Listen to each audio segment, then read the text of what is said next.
সুপ্রিয় দ্বিতীয় বর্ষের শিক্ষার্থী বন্ধুরা,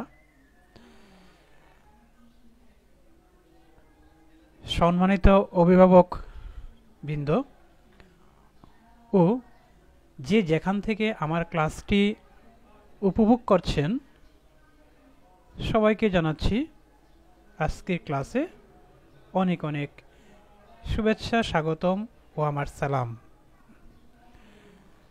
তো বন্ধুরা, তোমাদের সাথে আমি আছি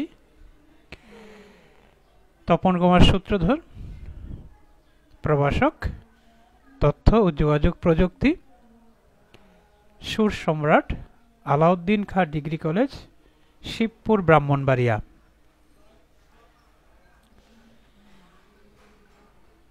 আজকে আমি তোমাদের সামনে আলোচনা করব পঞ্চম অধ্যায়ের অনুবাদক প্রোগ্রাম নিয়ে। তো চলো আমরা ক্লাসটি শুরু করি।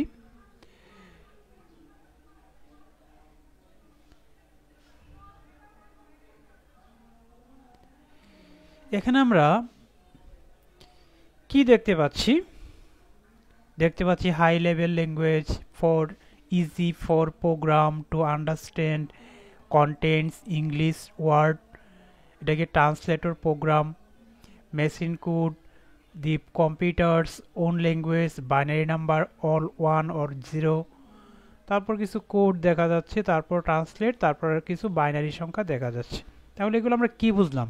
দেখো শিক্ষার্থী বন্ধুরা,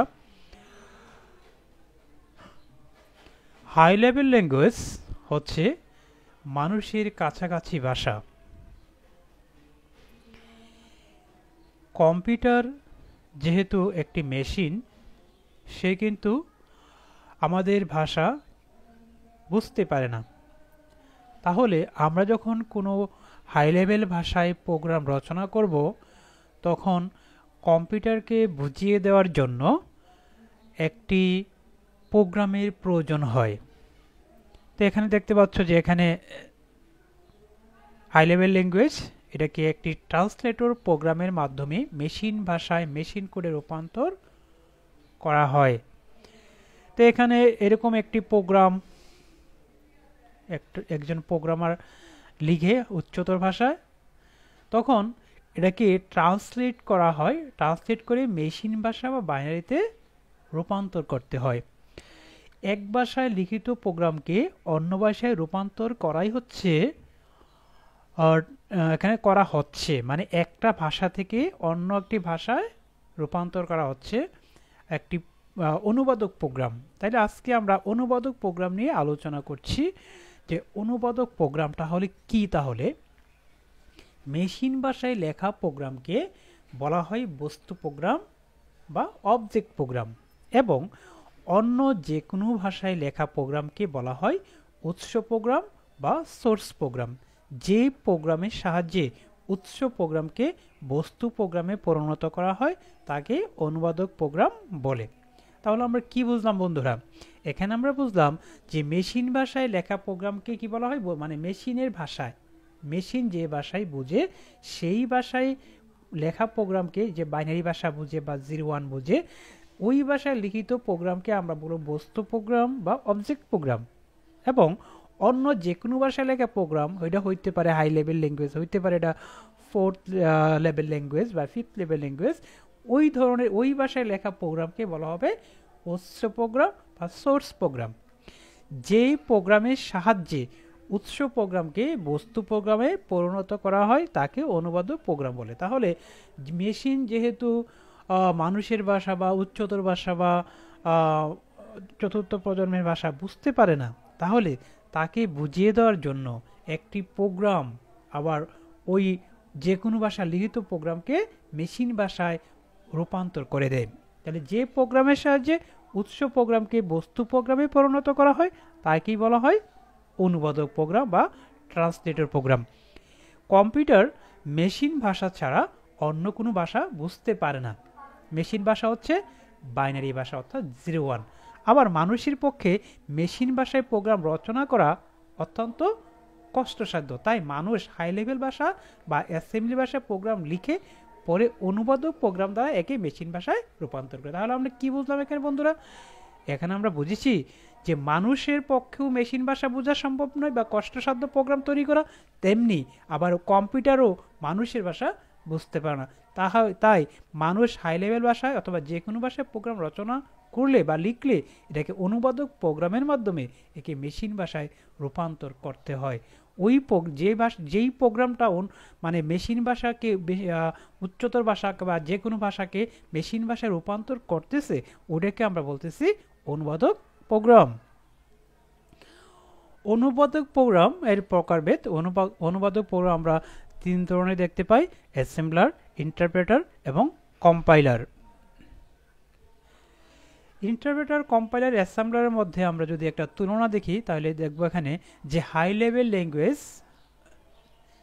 লেভেল ল্যাঙ্গুয়েজকে ইন্টারপ্রেটার মাধ্যমে লো লেভেল, অ্যাসেম্বলি লেভেল এবং বাইনারি লেভেলে রূপান্তর করা যায়, এবং হাই লেভেল ল্যাঙ্গুয়েজ কম্পাইলার শুধু লো লেভেল ভাষায় রূপান্তর করতে পারে, এবং কম্পিউটার ইনস্ট্রাকশনকে অ্যাসেম্বলারের মাধ্যমে বাইনারি ভাষায় রূপান্তর করা যায়। তাহলে আমরা এই যে ছবিটা লক্ষ্য করছি এখানে, এবার ছবিটাতে যে লক্ষ্য করলাম এখানে কি বলতে পারো অ্যাসেম্বলার কি, মানে এখানে এই যে অ্যাসেম্বলি কোড, এটা হচ্ছে অ্যাসেম্বলি কোড, অ্যাসেম্বলি ভাষা দিয়ে প্রোগ্রাম তৈরি করা হয়েছে। এটা হচ্ছে অবজেক্ট কোড অর্থাৎ মেশিন ভাষায়। তাহলে আমরা কি অ্যাসেম্বলার কি বলতে পারছি?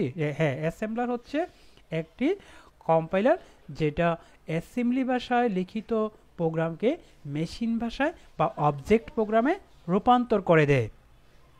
তাহলে অ্যাসেম্বলি ভাষায় লিখিত প্রোগ্রামকে মেশিন ভাষায় অনুবাদ করার জন্য অ্যাসেম্বলার ব্যবহার করা হয়। তাহলে অ্যাসেম্বলি ভাষায় যদি আমরা প্রোগ্রাম লিখি তাহলে ওইটাকে মেশিন ভাষায় রূপান্তর করার জন্য অ্যাসেম্বলার নামক একটি অনুবাদক প্রোগ্রাম সেটি ব্যবহার করা হয়। এটি অ্যাসেম্বলি ভাষায় লিখিত প্রোগ্রামকে কোড বা যান্ত্রিক ভাষায় রূপান্তর করে, অর্থাৎ নেমোনিক কোডকে মেশিন ভাষায় অনুবাদ করে। প্রোগ্রামে কোনো ভুল থাকলে এরর মেসেজ দেয়। তার আমরা গত ক্লাসে আমরা বলেছিলাম যে অ্যাসেম্বলি হচ্ছে একটা ল্যাঙ্গুয়েজ যেটা নেমোনিক কোডের মাধ্যমে প্রোগ্রাম রচনা করা হয়। তাহলে ওই নেমোনিক কোডকে মেশিন ভাষায় রূপান্তর করে দেয় হচ্ছে অ্যাসেম্বলার। ওকে শিক্ষার্থী বন্ধুরা, এখন আমরা দেখছি যে অ্যাসেম্বলারের প্রধান কাজসমূহ। অ্যাসেম্বলারের কাজটা কি? তাহলে নেমোনিক কোডকে মেশিন ভাষায় অনুবাদ করা 1 নম্বর কাজ। 2 নম্বর কাজটি হলো সাংকেতিক ঠিকানাকে মেশিন ভাষায় লেখা ঠিকানায় রূপান্তর করা। তাহলে সাংকেতিক অর্থাৎ নেমোনিক কোড মানে তো আমরা বুঝি যে সাংকেতিক কোড, ওই সাংকেতিক কোড আকারে কোনো মেমোরির ঠিকানাকে মেশিন ভাষায় লেখার ঠিকানায় রূপান্তর করে। প্রোগ্রামে কোনো ভুল থাকলে এরর মেসেজ দেয়া এবং সব নির্দেশ ও ঠিকানা প্রধান মেমোরিতে রাখা অর্থাৎ র্যামে রাখা। এ হচ্ছে অ্যাসেম্বলারের কাজ। এখন আমরা একটা পিকচার দেখতে পাচ্ছি যে এখানে C program, compiler, machine instruction. সিতে এখানে একটা প্রোগ্রাম লেখা হয়েছে। প্রথমে এটা হচ্ছে সি ভাষায় একটা প্রোগ্রাম লেখা হয়েছে। এটা কম্পাইলার কি করে মেশিন ভাষায় রূপান্তর করে দেয়, সেটা মেশিন সেটা বুঝতে পারে।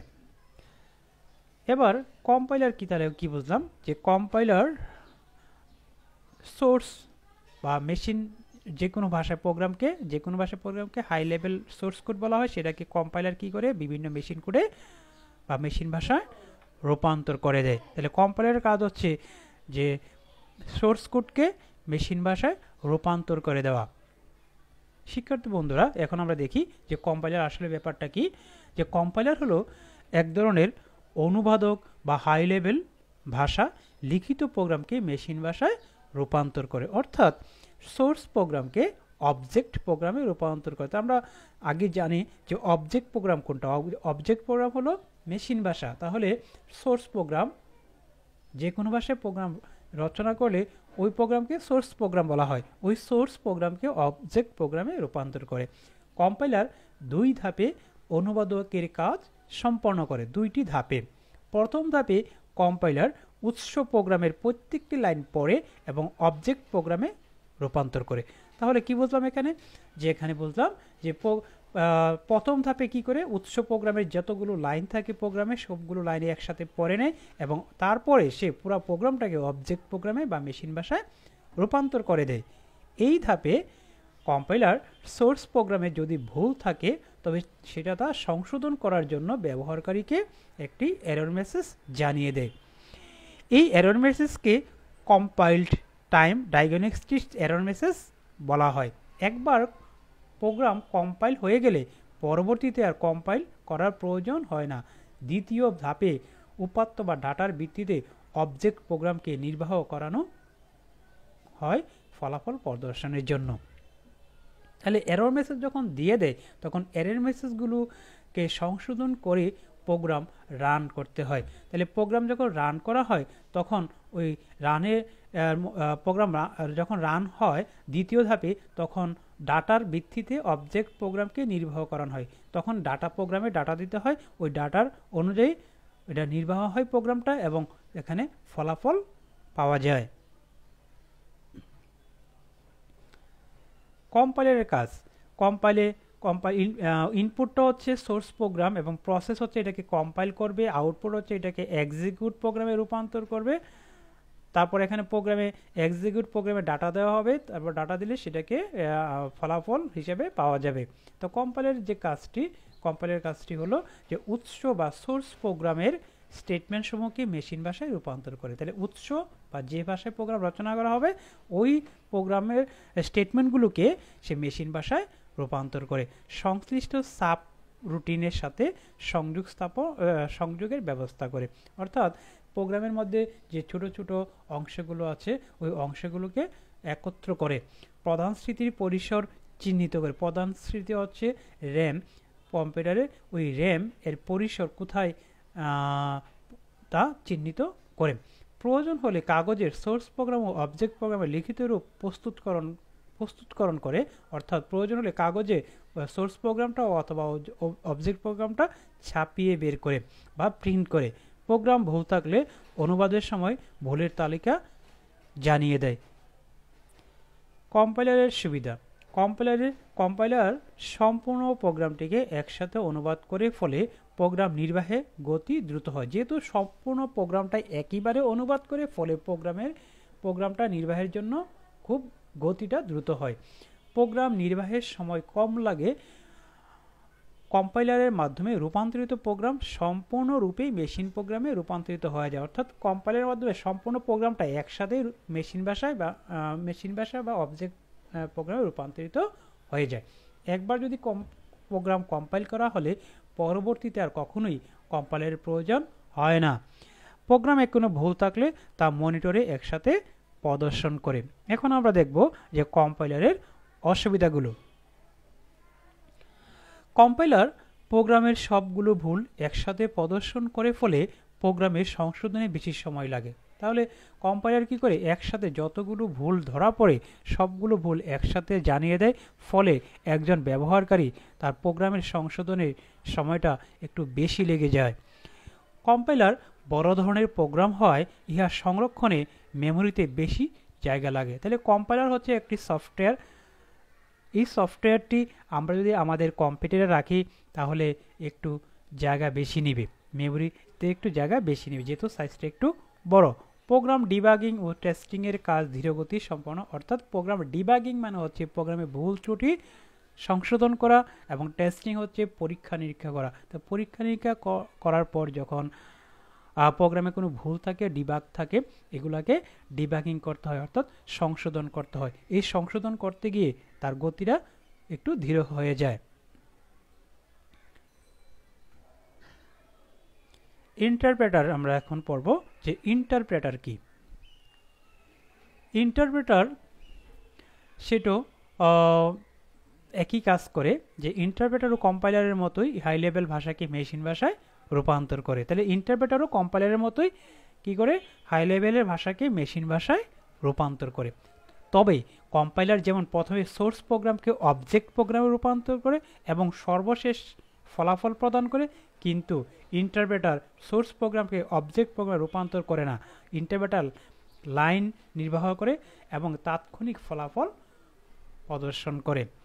তাহলে আমরা এখানে কি বুঝলাম? দেখো বন্ধুরা, এখানে আমরা বুঝলাম যে কম্পাইলার এবং ইন্টারপ্রেটার সেম কাজটি করে, কিন্তু এখানে ইন্টারপ্রেটার কম্পাইলার যেমন প্রথমে সোর্স প্রোগ্রামকে অবজেক্ট প্রোগ্রামে রূপান্তর করে, অর্থাৎ যে ভাষায় প্রোগ্রাম লেখা হয় ওটাকে প্রথমে অবজেক্ট অথবা মেশিন ভাষায় রূপান্তর করে, তারপরে ফলাফলটা প্রদান করে পরে। কিন্তু ইন্টারপ্রেটার সোর্স প্রোগ্রামকে অবজেক্ট প্রোগ্রামে রূপান্তর করে না। ইন্টারপ্রেটার প্রতি লাইন নির্বাহ করে এবং তাৎক্ষণিক ওই লাইনের ফলাফলটা প্রদর্শন করে দেখিয়ে দেয়। ইন্টারপ্রেটারের সুবিধা: এটি ব্যবহারে প্রোগ্রামের ভুল সংশোধন করা এবং পরিবর্তন করা সহজ হয়। তাহলে প্রোগ্রামে যদি ডিবাগ থেকে কোনো ভুল থাকে, এটা ডিবাগিং করা সহজ এবং পরিবর্তন করা সহজ। ইন্টারপ্রেটার প্রোগ্রাম আকারে ছোট হয়, সেজন্য মেমোরি স্থানে যে কম জায়গা দখল করে। এটি সাধারণত ছোট কম্পিউটারে, যেমন ল্যাপটপ, এই ধরনের ছোট ছোট কম্পিউটারে এগুলো ব্যবহার করা হয়। ইন্টারপ্রেটারের কি অসুবিধা এখন আমরা দেখব, যে ইন্টারপ্রেটার ব্যবহারে প্রোগ্রাম কার্যকরী করতে কম্পাইলারের তুলনা বেশি সময় লাগে, অর্থাৎ প্রোগ্রামটি কার্যকরী অর্থাৎ নির্বাহ করতে এটি একটু তুলনামূলক বেশি সময় লাগে। ইহার মাধ্যমে রূপান্তরিত প্রোগ্রাম সম্পূর্ণরূপে মেশিন প্রোগ্রামে রূপান্তরিত হয় না। তাহলে সম্পূর্ণরূপে তো মেশিন রূপান্তরিত করে না, প্রতি লাইন বাই লাইন করে থাকে। প্রতিটি কাজের পূর্বে অনুবাদ করার প্রয়োজন হয়। যখনই আমরা কোনো ইন্টারপ্রেটার দ্বারা কোনো কাজ করব, তখনই যতবারই কাজ করব প্রত্যেকটা কাজের পূর্বে বা আগেই এটা অনুবাদ করার প্রয়োজন হয়। কম্পাইলার ইন্টারপ্রেটারের মধ্যে আমরা তুলনাটা এখন দেখব, যে কম্পাইলার সি, C++, গো, ফরট্রান, প্যাসকেল এই ধরনের ভাষাকে বা ল্যাঙ্গুয়েজকে সে কম্পাইল করে। তো এই ধরনের ভাষাকে সে কম্পাইলিং করে মেশিন করে রূপান্তর করে, তারপরে এটা রান করার জন্য রেডি হয়। আর ইন্টারপ্রেটার হচ্ছে পাইথন, PHP, রুবি, জাভাস্ক্রিপ্ট এই ল্যাঙ্গুয়েজগুলোকে প্রথম রান করে, তারপরে এটা ভার্চুয়াল মেশিনে রূপান্তর হয়। ওই ভার্চুয়াল মেশিন পরে এটা মেশিন কোডে রূপান্তরিত হয়।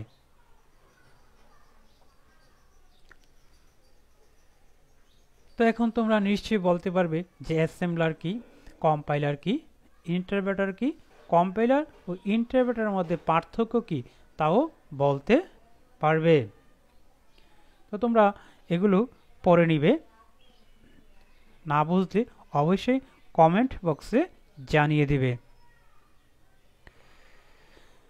তোমরা ধৈর্য সহকারে আমার ক্লাসটি উপভোগ করার জন্য তোমাদের প্রতি রইল অনেক অনেক ধন্যবাদ ও